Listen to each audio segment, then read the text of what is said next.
Hello and welcome to the 63rd annual SIAM convention, where the entire auto industry converges to discuss the roadmap of what lays in store for the automotive industry. And today we are with the EcoDrive team to tell you exactly what it is. But the discussion will be around sustainable mobility. And what exactly is that? Well, Amaya, there are three critical pillars on which the sustainable mobility stands on, which are, first thing is road safety, which is very critical. Second thing is decarbonization. And third thing is the economic sustainability. And of course, all these topics will be discussed in great detail to chart out a roadmap for the automotive industry in the coming years. So right from active and passive safety features to alternate fuels. And talking about fuels, E20 is the next big thing for two-wheelers and four-wheelers.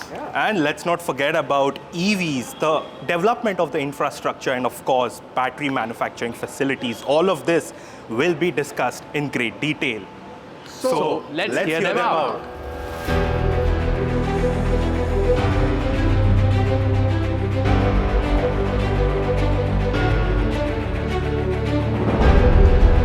Readying the automotive industry for sustainable mobility is a challenge.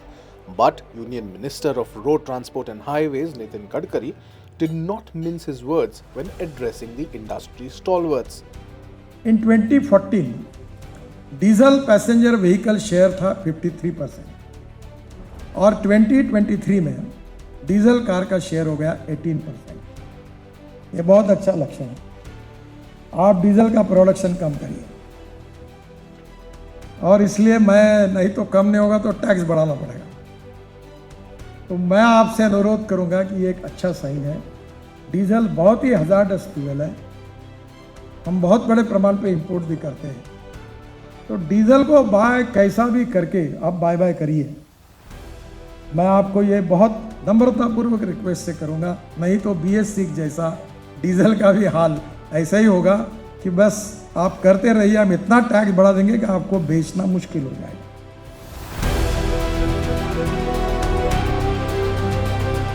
This sent shockwaves for car makers who are still making diesel cars in India.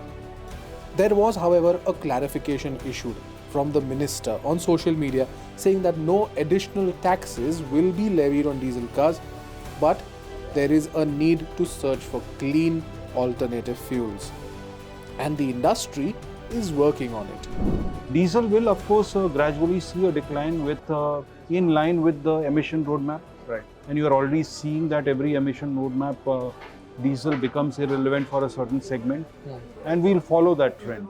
Right. We'll follow the trend of the regulatory roadmap and the response of the consumer to that. Right. And therefore, we would also respond to the market forces accordingly. Right. So eventually, the mix, I imagine by 2030 would be, maybe for the industry, it would be 30% electric, say 25% CNG, and then you'll have flex fuel and so on. All right. But diesel would have come down to significantly lower numbers. So in our view, at least in the next 15 odd years, the transition to another power source may not be as fast. Right. But right now we are all in on electric, and we also continue to do development and research on many of the alternate fuels, etc. Right. But at this stage, combustion engines to electric is where we are headed. Advantage I think which India enjoys is that we are a part of Hyundai Motor Company, Yeah. and we have access to all technologies. Yeah. So whether it is petrol, whether it is CNG, whether it is hybrid, whether it is EV, whether it is hydrogen, we have access to all technologies.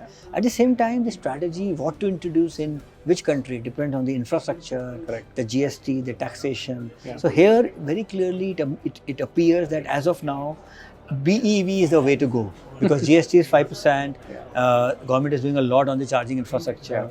Of course, hydrogen, we have hydrogen.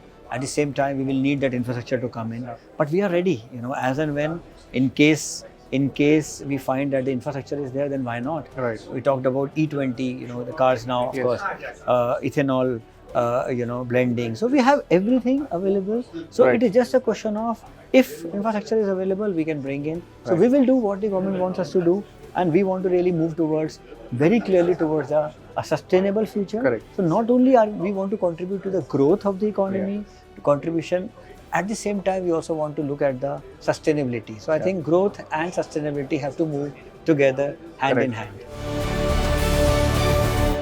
There is also a need for alternate fuel in the two-wheeler segment and a focus on EVs. And the minister urged manufacturers to increase production of EVs in the future. We have ensured that our vehicles have become E20 compliant around much before schedule. Okay. Much before the end of the last financial year, we had started Rolling into, out your BS 6.2 products. Yeah, so E20 Compatible. compliant vehicles. But the focus also is on making India an export hub for the automotive industry. So definitely export is an important wing for us.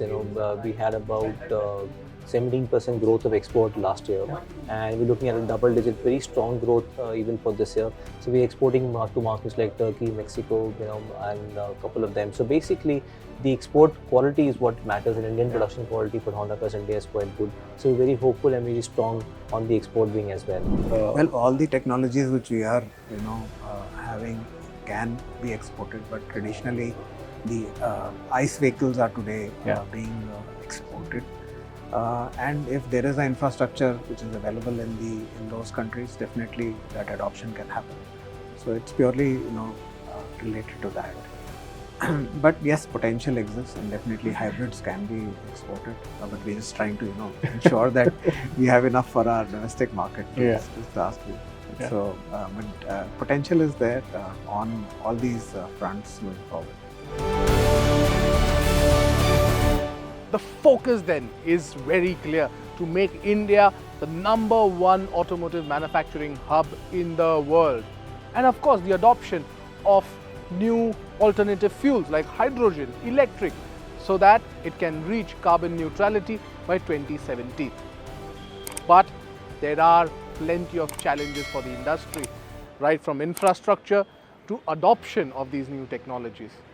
However, it looks like the industry is all set to accept these challenges and work on them.